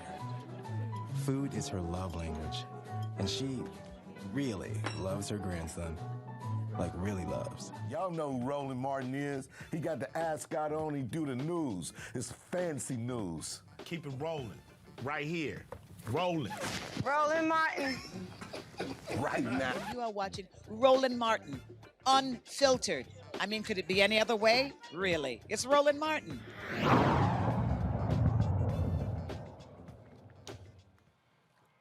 So sad news in the world of fashion. Virgil Abloh, the leading designer who successfully fused streetwear and high fashion, has passed away. His death was announced Sunday by Abloh's off-white label and the luxury group Louis Vuitton Moet Hennessy. Abloh battled a rare aggressive form of cancer, cardiac angiosarcoma. Since his diagnosis in 2019, he had undergone numerous challenging treatments, but chose to keep it private. He was the artistic director for Louis Vuitton's menswear. Again, he's dead at the age of 41. The pioneering black congresswoman from Florida, Carrie Meek, has passed away at the age of 95. She became the first black woman to serve in the Florida Senate since the 1800s, when she was elected in 1978. She started her congressional career in 1992, and at the age of 66, her son, Congressman Kendrick Meek, who replaced his mother, said she treated everyone she came across with respect, no matter what job they held. To the Speaker of the House, you go out of your way to speak to the people that clean your office. And I think about that, which interesting because members of Congress feel that that person that's cleaning the office can't do anything for them. But she said that person that cleans the office or clean the bathrooms would probably do more for you than the Speaker would, and which is true. She knew all the names of the janitorial staff. She knew the people in the cafeteria. She knew the Capitol Police officers. She knew the people that worked in the garage, in the Rayburn building, the Cannon building by name.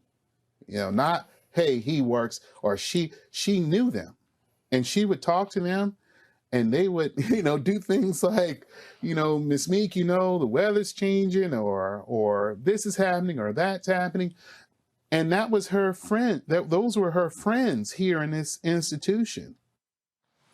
Julian, your thoughts about the passing of Congresswoman Carrie Meek and Virgil Abloh?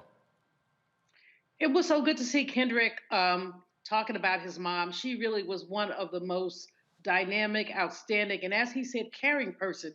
She spoke to everybody. She knew everybody. She was my soror. I can't say she was my friend because we didn't have it like that, but she was a beloved acquaintance that I really cared a lot about. She will be missed. She really put her footprint on the Congress, and she cared about everybody, but especially about the little people. She never hesitated to remind us that she was a descendant of enslaved people, the descendant of sharecroppers, and that's a sensibility that I like to see many of our African American elected officials embrace. Congo. First of all, with Representative Meek, it's a demonstration of the class that we're missing from so many of our Congress folks today and representatives. And it's sad to see her passing. And it reminds me of a story or saying that I believe Joe Madison said, be careful, be nice to everybody on your way up because you might see them on your way down. And, Representative Meek was, just took care of everybody. And that's just really important. And as it relates to Brother Virgil, we also have to be mindful of the fact that this happened over the last few days, but today is Chadwick Boseman's birthday, who we also lost to his form of cancer at a very young age. And so to see, and Chadwick and I are born in the same year, and so to see such young talent, such pioneering young brothers just be taken from us so unexpectedly, it hurts, man. And to see all the tributes to Virgil out there, it's great to see that he was appreciated and loved. But, it really just hurts, man, because they say the good die young, but, Karen Meek was an elder, and she was great as well. So we just pay respect to all of them. Maurice? I think you're on mute, Maurice. Representative Meek, she was an icon. She fought for our rights, and it's really sad to hear about her passing. That's why I always say it's important to give individuals their flowers while they're on the earth and can receive them. And I know she received her flowers, and her family is in my prayers. Now, Virgil, he broke barriers. It's important for little Black boys and girls to see someone who looks like them in an important position like this. He was the first African American to design for Louis Vuitton. He was young, but in his 41 years, he made a tremendous impact on the world. He changed the fashion industry. And I know many people who were inspired by his work. And as my brother just stated, it did remind me of Chadwick Boseman's passing. They were both put on this earth. They made their impact, and they were called home early. They both did what they needed to do and made that tremendous impact on the world. All right, folks, we surely appreciate all three of you joining us on the panel today. Thank you so very much, Julian Omokongo and Mel Reese. Got to go to a break. We come back. We'll pay tribute to Lee Elder, the first African-American to play in the Masters, legendary golfer who passed away at the age of 87. That is next on Roland Martin Unfiltered on the Black Star Network. Oh, that spin class was brutal. Well, you can try using the Buick's massaging seat. Ooh, yeah, that's nice. Can I use Apple CarPlay to put some music on? Sure. It's wireless. Pick something we all like. Okay, hold on. What's your Buick's Wi-Fi password? Buick Envision 2021. Oh, you should pick something stronger. That's really predictable. That's a really tight spot. Don't worry. I used to hate parallel parking. Me too. Hey. Really outdid yourself. Yes, we did. The all-new Buick Envision, an SUV built around you. All of you. Betty is saving big holiday shopping at Amazon. So now, she's free to become Bear Hug Betty. Settle in, kids. You'll be there a while. Ooh, where you going? Folks, Black Star Network is here. Oh, no punches! I'm real revolutionary right now. Support this man, Black Media. He makes sure that our stories are told. Thank you for being the voice of Black America, Roland. Stay black. I love y'all. All momentum we have now, we have to keep this going. The video looks phenomenal. See, this difference between Black Star Network and Black-owned media and something like CNN. You can't be Black-owned media and be scared. It's time to be smart. Bring your eyeballs home. You dig?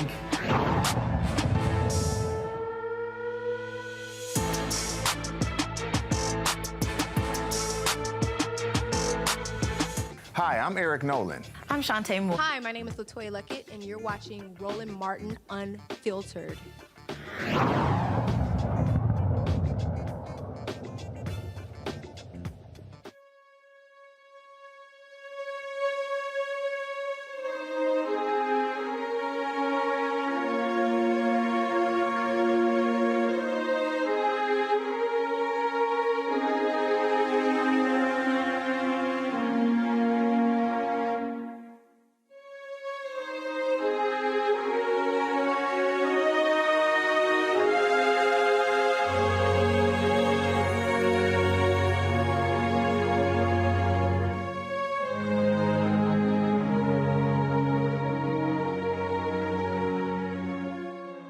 The golf world suffered a major loss with the death of Lee Elder.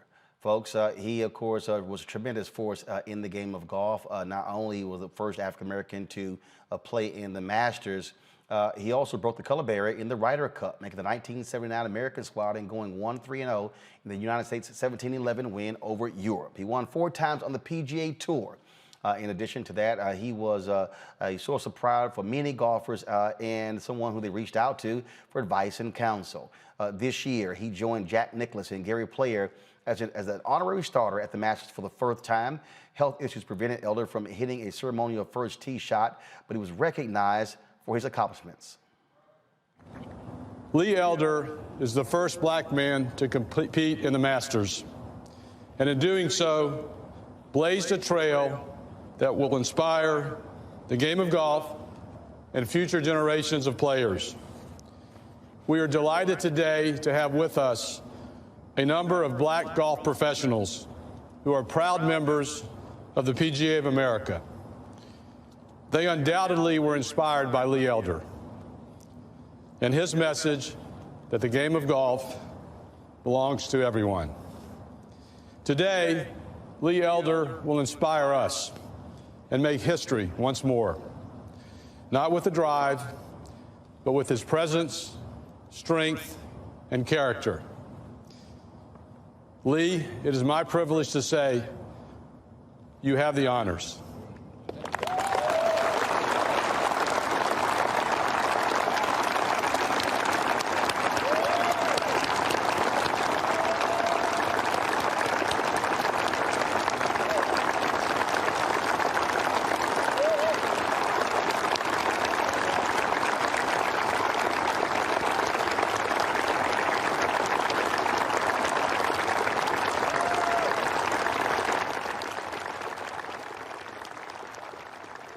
And this was the tribute video posted by the PGA Tour on their social media accounts.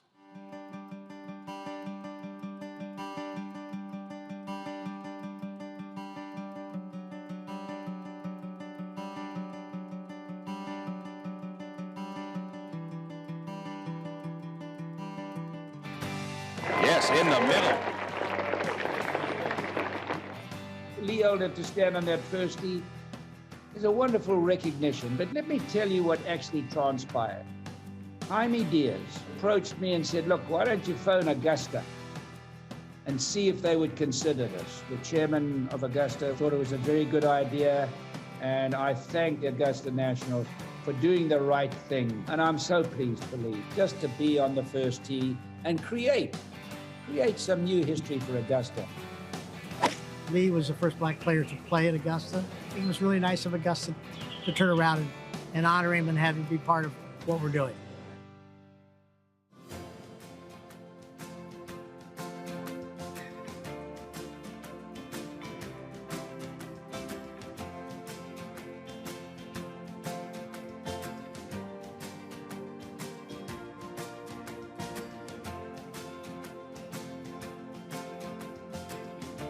I think it sends a huge message that times are changing for black culture, African Americans, just minorities in general. That was a huge statement from Augusta, having Lee with Jack and Gary, who are obviously the 2 biggest legends of the game.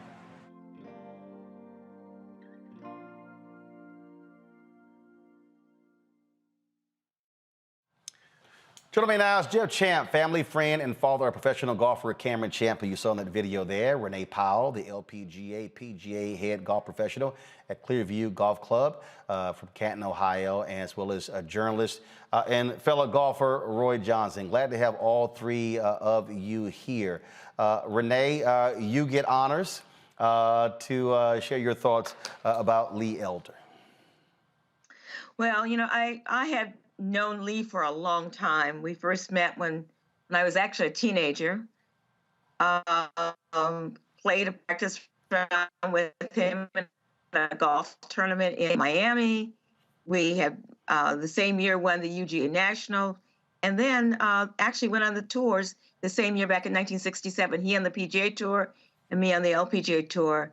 He, over the years, has just been a great friend, and I was so stunned to hear of his loss last night because I just talked to him about within the last week, he called me and said that, hey, I've got something I'm really excited about, something that a project the two of us can do together next year during the at the time of the U.S. Open. So he was looking forward to that. I was looking forward to talking to him after Thanksgiving, and things happened. But Lee was there.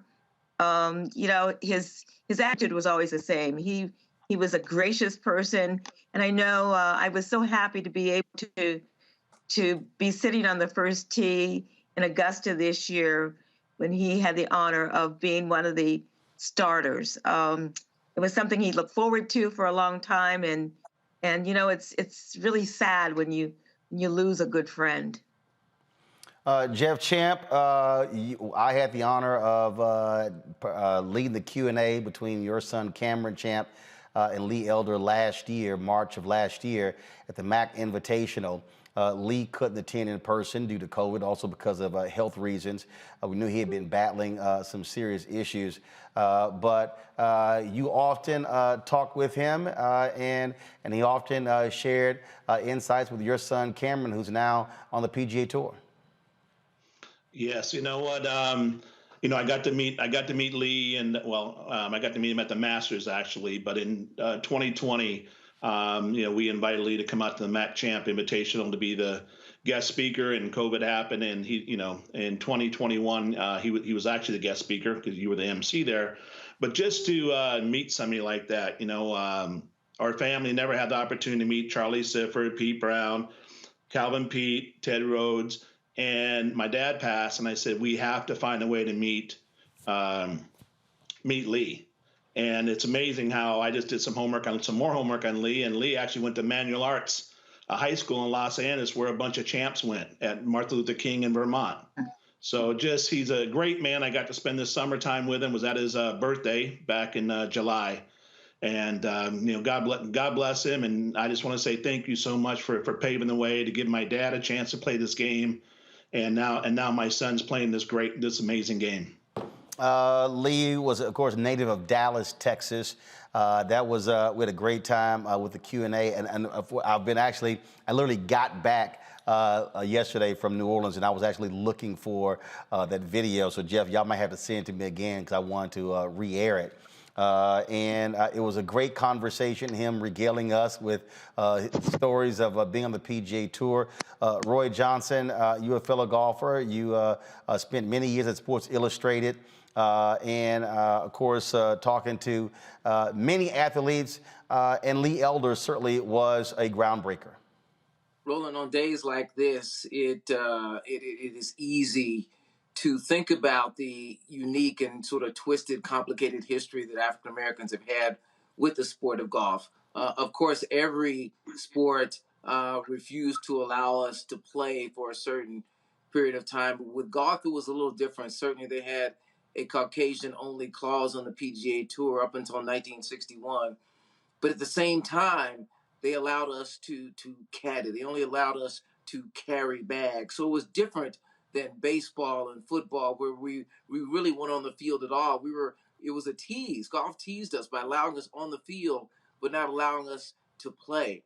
Of course, there's the United Golf Association, the UGA, which was a ground for the development of a lot of black golfers, including Lee Elder and others, and they were able to utilize and hone their games just as blacks were in the Negro leagues and other leagues.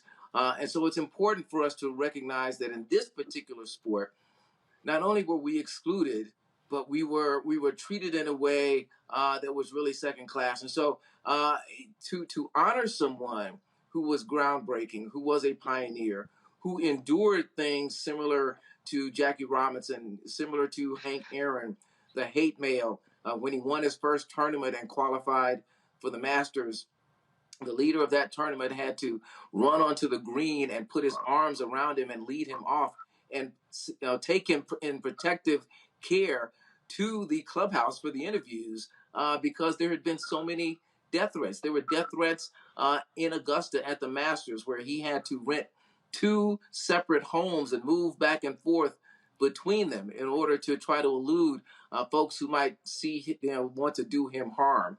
So I think it's important to recognize not just what they accomplished in being the first, but what they had to endure to get there, to be there, to just swing the club, something you and I and other golfers may take for granted these days.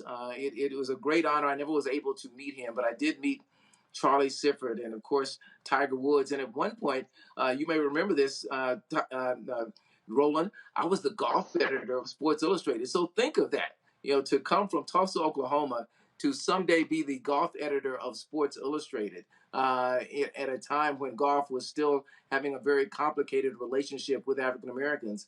I started covering sports in 1978, just 4 years after Lee Elder stepped to the tee at the Masters and played those 2 rounds before not qualifying for the final weekend, but being cheered all along the way. So, as a sports writer, I honor him and give him his due for the role he played even in my journey and the journey that we all should acknowledge as we step up to the tee, as we do our jobs, as we are able to go about our lives, certainly still with challenges, but knowing that those who came before us endured a lot more.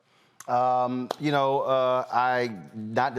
first met Lee, Renee. It was an NAACP golf tournament around the Image Awards years ago in Los Angeles. But in 2015, my buddy Wendell Haskins, he has his original Tee Golf Classic, and he actually paired Lee with Amari Avery, a young sister who is a tremendous golfer who is headed to play golf at USC. Again, we're sorting out our video, but I found this on YouTube, and actually someone was shooting video, and I'm actually in their video while me shooting. And this was Lee, of course, teeing off on the first tee with Amari. And I actually, and it's driving me crazy because we had some video that was stolen out of a bag, and I still have some video, but I actually played that round with Amari and Lee, and it was great to be in the cart with him, his wife, us talking golf over 18 holes. You know very well what Roy was just talking about, how difficult it was for black folks beginning on the PGA and the LPGA Tour, what that life was like, what was really about. Well, you're absolutely right. And it was not easy at all.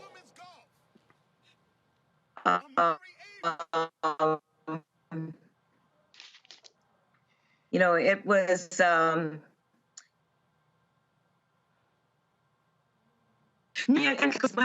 back in 1967. So while he had a challenging time on the PGA Tour, I also had a challenging time on the LPGA Tour. The big difference was, though, that the LPGA never had a Caucasian-only clause that they had to break down.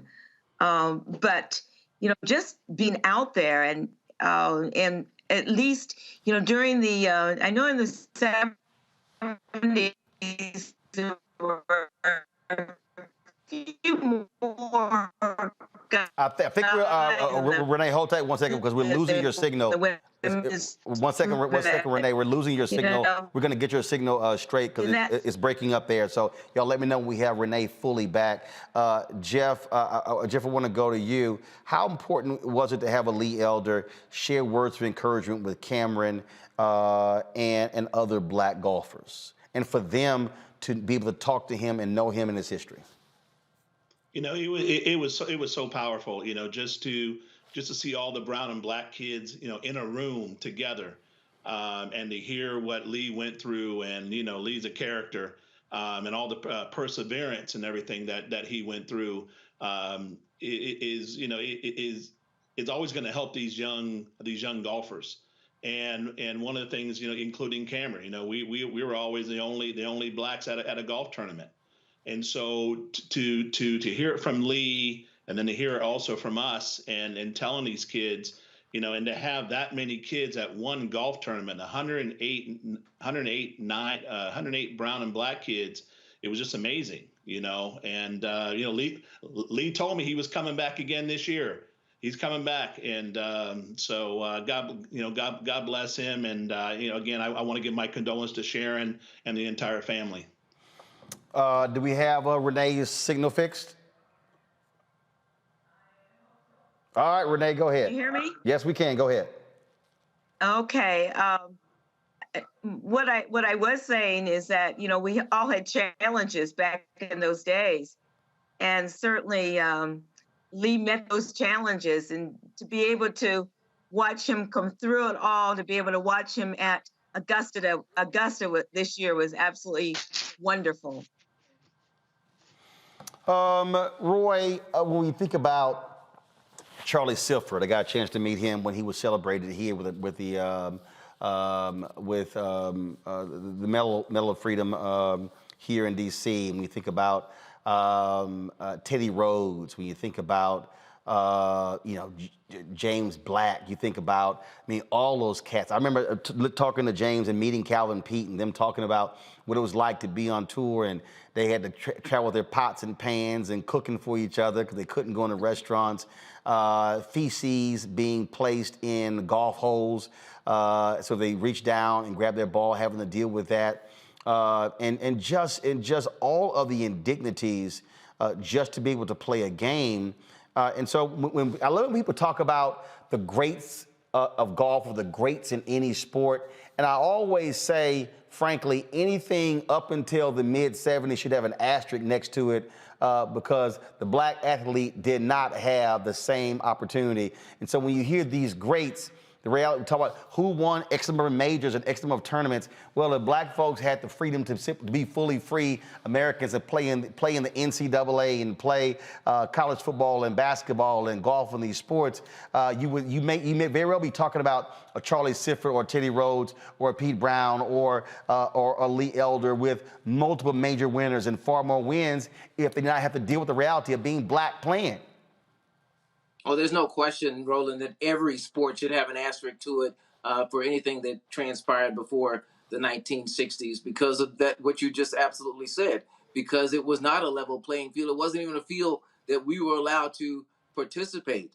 When I think about what the athletes that you mentioned in golf endured, I think about cooperation, camaraderie, and endurance. I mean, the camaraderie and cooperation they had to have with each other to lift each other, because they were all going through these unbelievable circumstances that too many have forgotten about. And I'm glad today that we have the opportunity to remind people that it wasn't just about playing the game. It was about enduring and surviving, even more so than maybe some of the people in team sports. And again, this is, and Jeff could speak to this, this is an individual sport. We're at the end of the day, the beginning of the day. It's just you on that tee. You don't have a team. You don't have team. You don't have teammates. You don't have coaches. It's you and that tee and that golf course. And so the fact that they had to endure that they still went on to perform at the highest level. Most of them, by the time they got to the PGA and got their card, were past their prime. So we didn't even see them really in their prime for the most part. But that's because they were excluded until 1961. So the fact that they were able to support each other and still endure and prosper at the highest level of the game is something that should be remembered and not forgotten. As we teach our histories, we teach all of our histories. Every golfer on the tour should know the history of that sport, the good, the bad, and the ugly, so they can appreciate it every time they step up to the tee. Well, one of the things that, Renee and Jeff, is that one of the things that we can definitely say, anytime you saw Lee, even when he was battling his health issues, when he had the oxygen tank attached to him, you saw him at the Masters. We had to take a break at the Invitational Q&A. Lee always had a smile on his face, and it was about joy. It was about joy, Renee, and he loved the game. He loves teeing it up, and I was joking with him big time. We're going to restream that tomorrow. I really want y'all to see the Q&A. When we first restreamed it, we had some audio issues, and so we're going to try to get that out to you. But that was the one thing. He always had a huge smile on his face, Renee. He did. He loved golf, and golf just made him happy. And it made him happy when he was able to do things with other people and for other people. I mean, he lived his life to play the game. He lived his life to be around others and to get them to enjoy the game of golf. I never saw Lee angry, ever. Well, I tell you, Jeff. I was just thinking about we were playing the Jeffrey Osborne golf tournament, and Lee and his wife came out of the hotel, and Lee was like, he said, "Yeah, we're going to the airport. We got our time." And we were talking. I was like, "Lee, you might want to double check your flight reservation." And then he didn't realize the distance we were from the Foxwood Casino to the airport, and he was like, "Wait a minute." He said, "We gonna miss this flight." I'm like, "Lee, why don't you take my car and get to the damn airport? You gonna miss that flight." And he just cracked up laughing, and that's just good to get the kind of guy he was. Roland, if I could just weigh in on that, because that's one of the things I thought about today. Every piece of video that I saw on Lee Elder, he was filled with joy.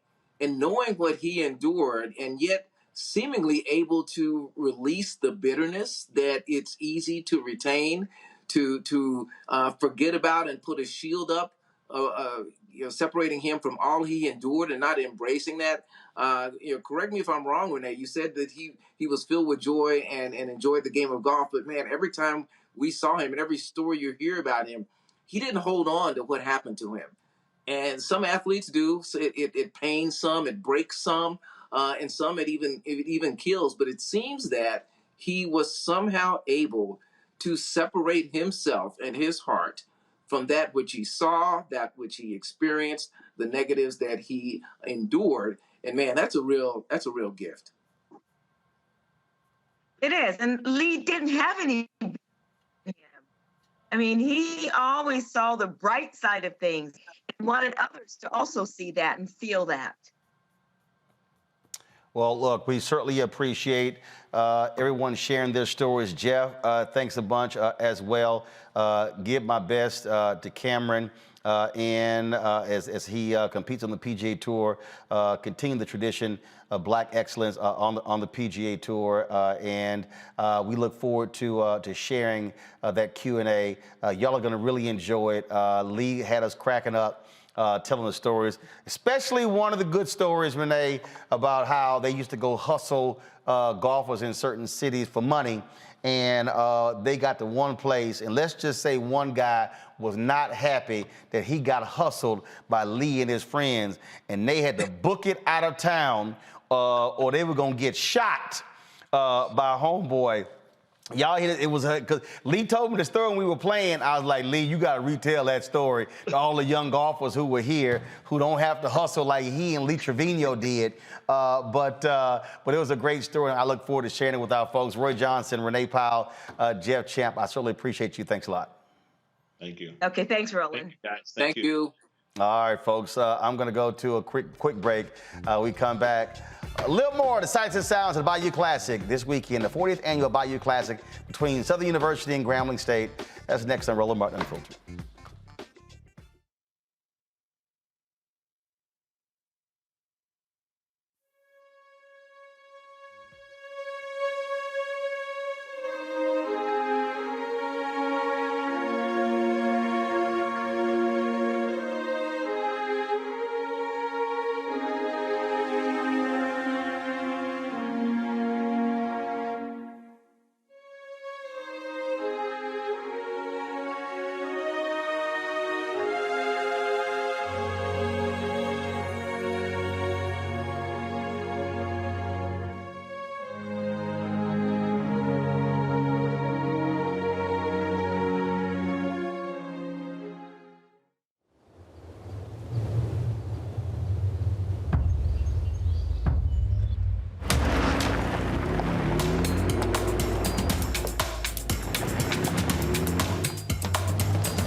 Black Star Network is here.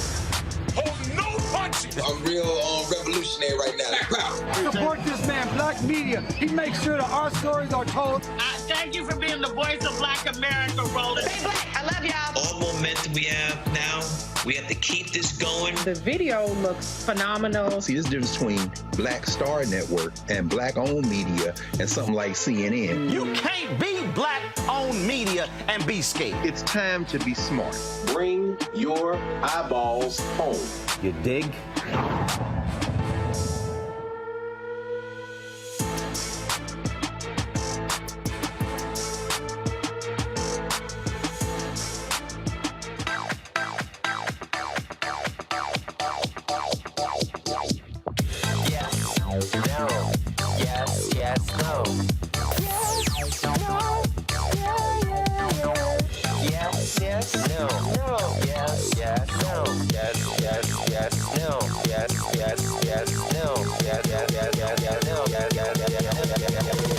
I need to try it first.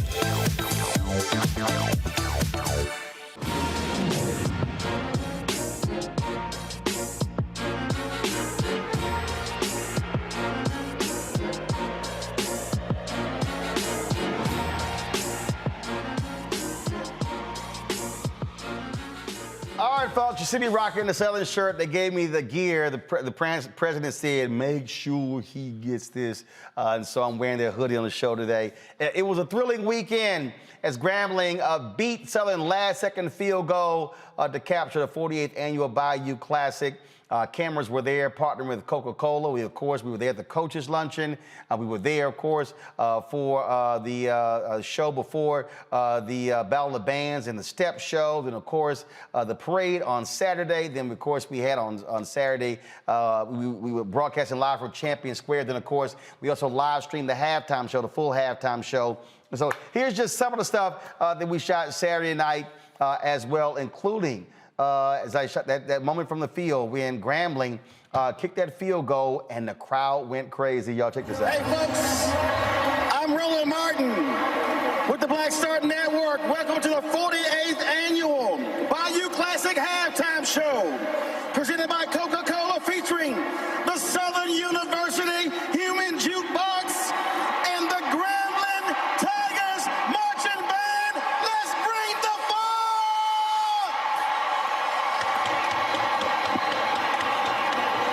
Mic check, one.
20. All right. DC. Yes, sir. All right. Nice to meet you. All right, Frank. Good to meet you. Yes, sir. Good job, man. Nobody believes but us.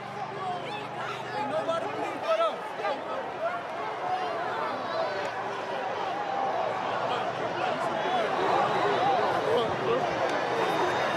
This should save my life. This should save my life. How about I never play this shit again?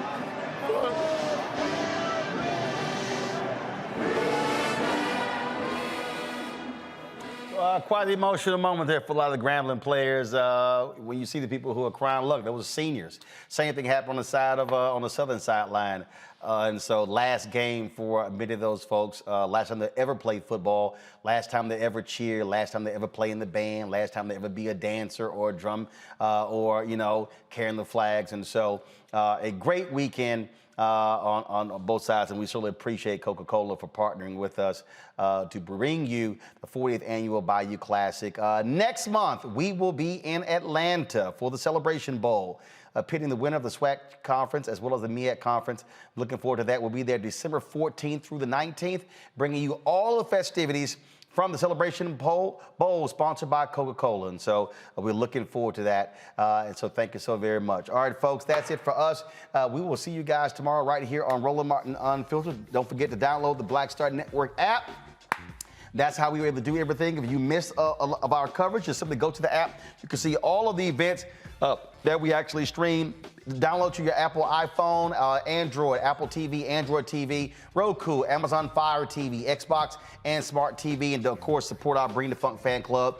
Your dollars support what we do. Cash App, $RM Unfiltered. PayPal, R Martin Unfiltered. Venmo is RM Unfiltered. Zelle is Roland at RolandSMartin.com. All right, folks, that's it. I will see you tomorrow right here, Roland Martin Unfiltered on the Black Star Network. Yo, shout out to my niece, Lizzie. Happy birthday. Oh, hold up. Brother, I was in the airport. He watches the show. He's like, you're not going to forget? Like, bro, chill out. I'm not going to forget. And so he wanted me to give him a shout out. He is serves in the U.S. Marine Corps. And so I know I put it in our group me. So let me go ahead and pull that up so I wouldn't forget. Let's see here. If y'all see the name, y'all let me know. I posted it on yesterday. And so we were flying back. He was asking me, did I enjoy the game? And I told him I certainly enjoyed the game very much so. And so he's like, man, can I get a shout out? Can I get a shout out? Was it Sergeant Lewis with, let's see here. Did I put it in here? I know I remembered. I know y'all, I typed it in. Calm down. All right, hold on. Hold on, where did I put it? I put it over here somewhere. All right, Sergeant Lewis, U.S. Marine Corps.